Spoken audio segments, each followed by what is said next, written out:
Le thème, c'est l'engagement et la responsabilité des chrétiens dans les communautés chrétiennes, les paroisses, la société, leur village, leur quartier. Alors j'ai dit, c'est fait en 7 points.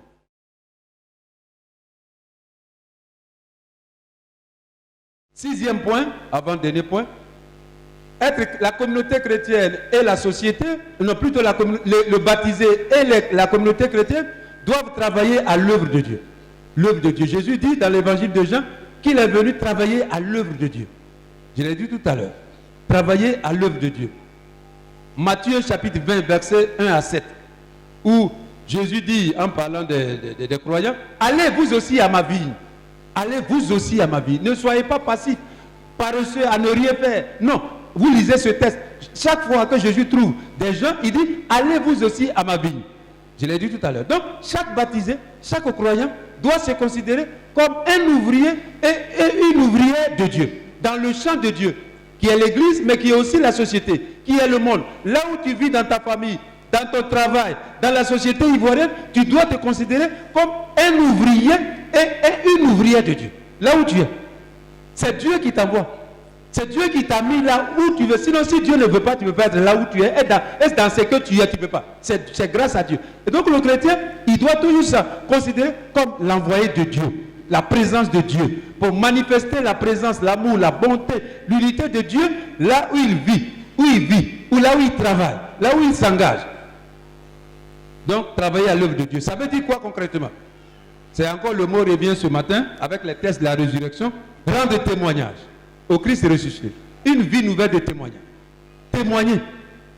Témoigner que le Christ est ressuscité. La vie nouvelle de témoignage. Toujours et partout. Et tout à l'heure, je l'ai dit, c'est ce qu'on appelle la différence chrétienne. La différence chrétienne. Le comportement, la conduite d'un chrétien doit être différent de la conduite de tout le monde. Si un chrétien, il se comporte exactement comme tout le monde, mais pourquoi être chrétien? Pourquoi être disciple de Jésus? S'il n'y a pas qu'un plus, mais si j'ai un moins. Les enfants, écoutez, c'est le travail de Dieu, je vous explique ce que vous devez faire là. Confirmation, ce n'est pas diplôme, hein? C'est pour aller au ciel. Donc écoutez bien, vous êtes dedans, ce n'est pas vos parents, ça va. Ah, écoutez bien, les jeunes là, écoutez. Vous êtes dedans, c'est maintenant, la Côte d'Ivoire là, c'est nous les jeunes et les enfants qui fatiguons la Côte d'Ivoire. Donc écoutez bien. Donc, rendre témoignage. Quand on croit en Jésus, on est témoin. Et on doit rendre témoignage dans sa famille. Vous les enfants, à l'école. À l'école, vous devez être témoin de Jésus. Donc tout ce qui est drogue, tout ce qui est tricherie, tout ce qui est agression des professeurs, non. Abat. Abat. Drogue, tricherie, agression des formateurs, impolitesse, indiscipline. Et en Côte d'Ivoire aujourd'hui, c'est les élèves, bon, les élèves qui disent, bon, c'est pas vous, hein, mais c'est ailleurs. C'est pas Yazanie. Et même dit, nous on veut congé aujourd'hui. Il dit, oui. Il dit, non, date vous êtes, mais c'est trop tard. Nous on veut telle date. Il corrige pour le ministère du pays là, il corrige ça. À moi là-bas, j'ai dit, mais j'ai prêché un jour dessus, et j'ai dit, c'est le seul, la Côte d'Ivoire est le seul pays au monde où on voit ça. Parce que élève veut dire disciple. Ça veut dire celui qui se soumet. C'est la définition latine du mot élève. Ça veut dire que tu as un maître. C'est ce que ça veut dire. Mais en Côte d'Ivoire, c'est renversé. C'est les élèves qui sont devenus les maîtres et les professeurs, les éducateurs sont devenus élèves. Parce qu'ils ont peur des élèves. Parce qu'ils vont t'agresser. Ils ont pris drogue. Ils vont t'agresser dans la rue mauvais même. Ils vont terminer avec toi. Ils vont te terminer avec toi. Ah non. Vous les élèves, vous qui êtes là, jeunes filles, jeunes gens, qui êtes croyants en Jésus, qui avez Dieu dans votre vie, votre comportement, votre conduite, au milieu des autres élèves, des autres jeunes de votre âge, la conduite doit être différente. C'est un autre comportement différent. Il faut une différence. S'il n'y a pas de différence, vous n'êtes pas des bons chrétiens. Il faut une différence. Tout ce qui est mauvais, comme j'ai cité quelques trucs dessus, vous n'êtes pas dedans. Vous les filles là, les femmes peuvent devenir ministres. Vous voyez, ministre Anne Ouloto était là. Il ne faut pas qu'à 13 ans, vous ayez déjà des enfants. Il faut viser haut, il faut viser grand. Souvent, quand moi je vois la télévision, les blancs surtout qui parlent, qui disent que, oui, égalité des femmes. Je dis non. Le problème des femmes, là, c'est les femmes elles-mêmes. Les femmes ne croient pas en elles. Si vous croyez en vous, que vous êtes capable d'aller loin, mais vous pouvez arriver. J'ai dit le problème, ce n'est pas... D'ailleurs, ils font comme si c'est les hommes seulement qui maltraitent les femmes. J'ai dit non, mais c'est les femmes même qui éduquent les femmes. Si les mamans là éduquent les jeunes filles pour dire, tant que si un garçon vient chez toi, c'est bien. Mais il faut lui dire, tu vas aller à l'université d'abord, puis vous allez vous marier. Oui, mais les mamans même disent, ah, ma fille, il faut prendre, voilà quelqu'un qui vient, il faut le bras. Ah oui, c'est les mamans même qui disent aux filles. Donc les blancs là, quand ils viennent, ils n'ont qu'à bien connaître leur culture avant de parler. Oui, la plupart là, vous savez ça, c'est les mamans. Sinon, si la maman éduque sa fille, lui donne des bons conseils. Mais le gars va te marier. Il y a des gens qui ont été camarades au collège. Mais quand ils ont travaillé, c'est là qu'ils se sont mariés. Il y a des cas comme ça, il y a plusieurs cas. C'est possible. Mes filles, à 13 ans, n'ayez pas de garçon, de femmes et de frères. C'est ça. Parce que vous-même, votre enfant va faire pitié, vous allez faire pitié. Vous allez prendre l'enfant là pour la laisser à vos grands-mères, à vos grands-mamans là-bas. Non, ça c'est pas ça. Dieu dit, quand tu fais enfant là, c'est toi qui dois l'éduquer. C'est pas ta maman, c'est pas tes grands-parents, c'est toi-même, c'est toi.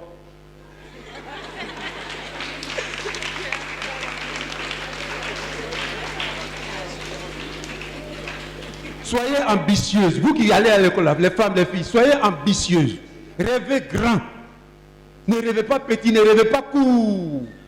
Et votre vie va rester là comme ça. Vous avez eu un enfant, 2 enfants, vous n'avez pas de mari, vous n'avez rien, vous êtes là comme ça, vous traînez. Non, refusez ça.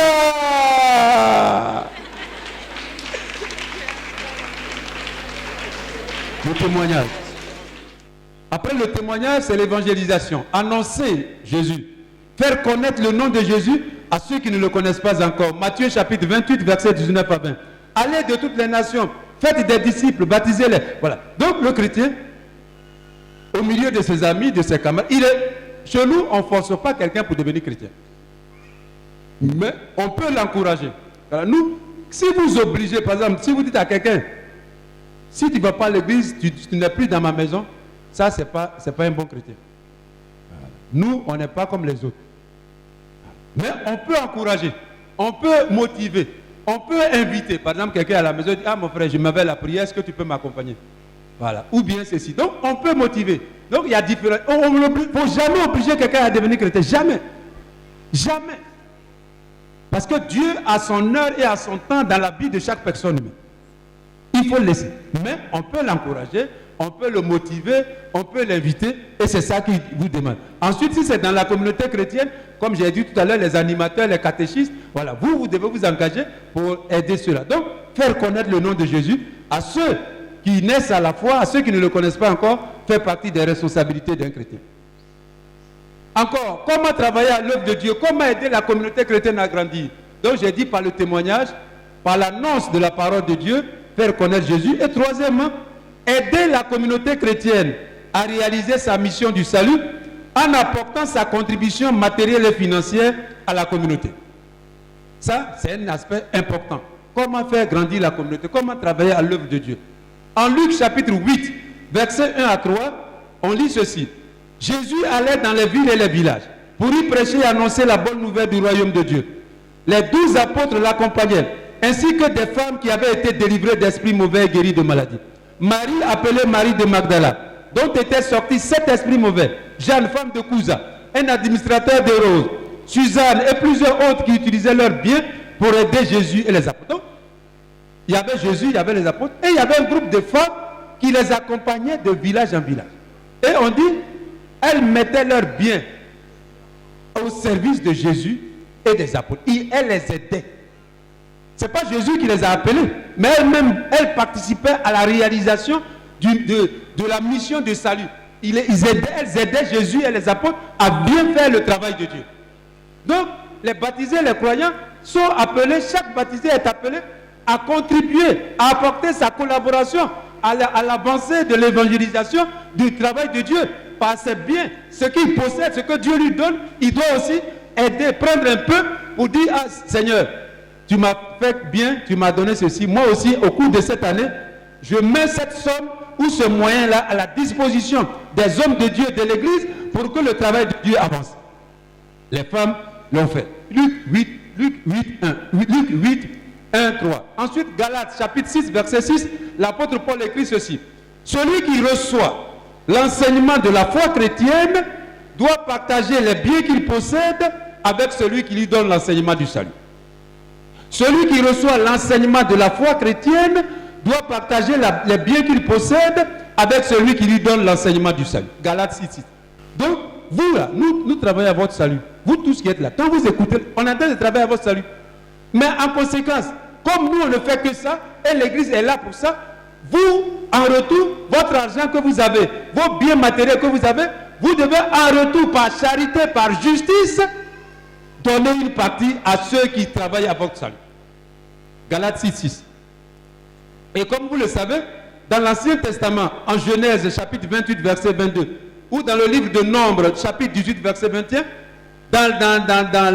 au temps d'Israël, dans le peuple d'Israël, c'était 10% des biens des chrétiens qu'on mettait au service de l'Église de Dieu.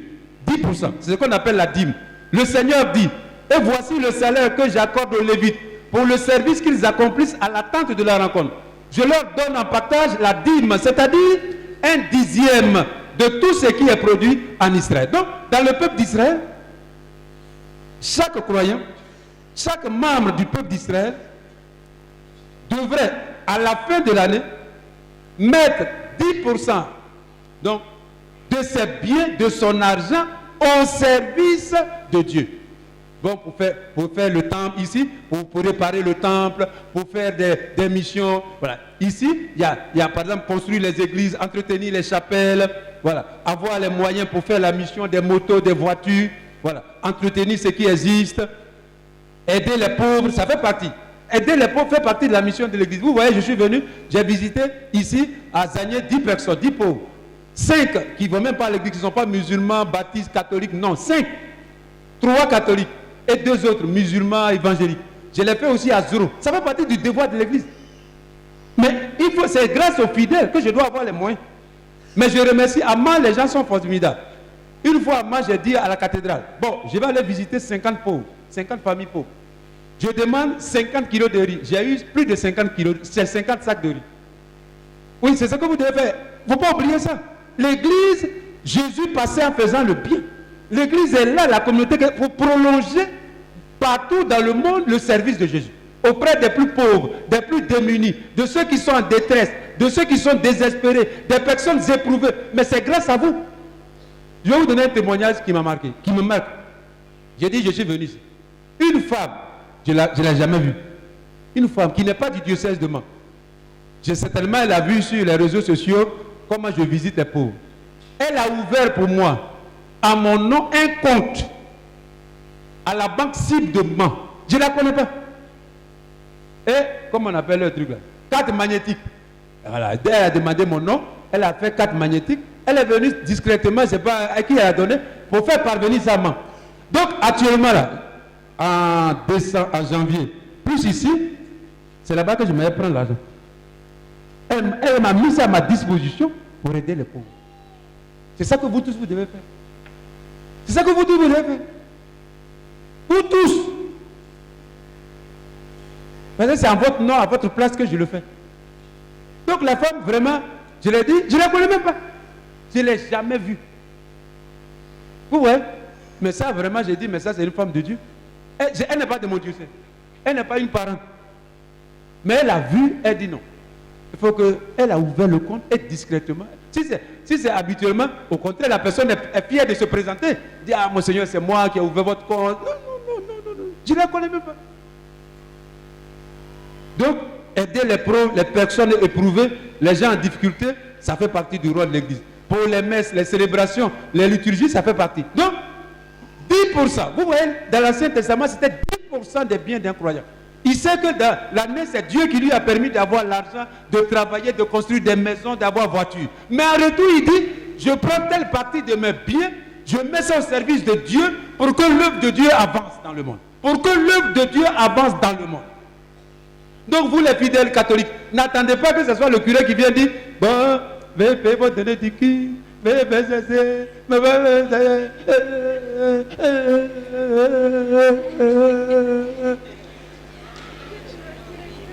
Allez.